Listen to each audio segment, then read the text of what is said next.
അത്യുന്നതന്റെ സംരക്ഷണത്തിൽ വസിക്കുന്നവനും സർവശക്തന്റെ തണലിൽ കഴിയുന്നവനും കർത്താവിനോട് എൻ്റെ സങ്കേതവും എൻ്റെ കോട്ടയും ഞാൻ ആശ്രയിക്കുന്ന എൻ്റെ ദൈവവും എന്ന് പറയും. അവിടുന്ന് നിന്നെ വേടന്റെ കെണിയിൽ നിന്നും മാരകമായ മഹാമാരിയിൽ നിന്നും രക്ഷിക്കും. തൻ്റെ തൂവലുകൾ കൊണ്ട് അവിടുന്ന് നിന്നെ മറച്ചുകൊള്ളും. അവിടുത്തെ ചിറകുകളുടെ കീഴിൽ നിനക്ക് അഭയം ലഭിക്കും. അവിടുത്തെ വിശ്വസ്തത നിനക്ക് കവചവും പരിചയമായിരിക്കും. രാത്രിയിലെ ഭീകരതയെയും പകൽ പറക്കുന്ന അസ്ത്രത്തെയും നീ ഭയപ്പെടേണ്ട.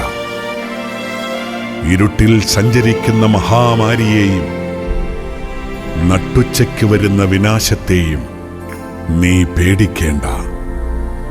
നിന്റെ പാർശ്വങ്ങളിൽ 1000 മരിച്ചു വീണേക്കാം, നിന്റെ വലത്തുവശത്ത് 10,000.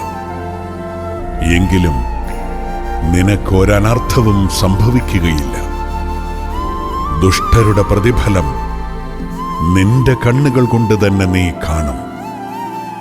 നീ കർത്താവിൽ ആശ്രയിച്ചു, അത്യുന്നതനിൽ നീ വാസമുറപ്പിച്ചു.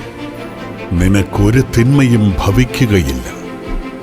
ഒരനർത്ഥവും നിന്റെ കൂടാരത്തെ സമീപിക്കുകയില്ല. നിന്റെ വഴികളിൽ നിന്നെ കാത്തുപാലിക്കാൻ അവിടുന്ന് തന്റെ ദൂതന്മാരോട് കൽപ്പിക്കും. നിന്റെ പാദം കല്ലിൽ തട്ടാതിരിക്കാൻ അവർ നിന്നെ കൈകളിൽ വഹിച്ചുകൊള്ളും. സിംഹത്തിന്റെയും അണലിയുടെയും മേൽ നീ ചവിട്ടി നടക്കും. യുവസിംഹത്തെയും സർപ്പത്തെയും നീ ചവിട്ടി മെതിക്കും.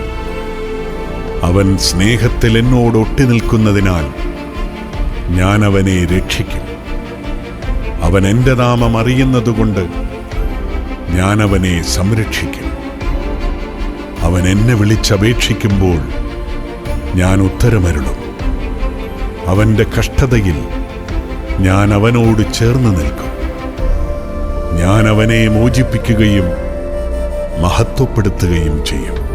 ദീർഘായുസ് നൽകി ഞാൻ അവനെ സംതൃപ്തനാക്കും. എൻ്റെ രക്ഷ ഞാൻ അവന് കാണിച്ചു കൊടുക്കും.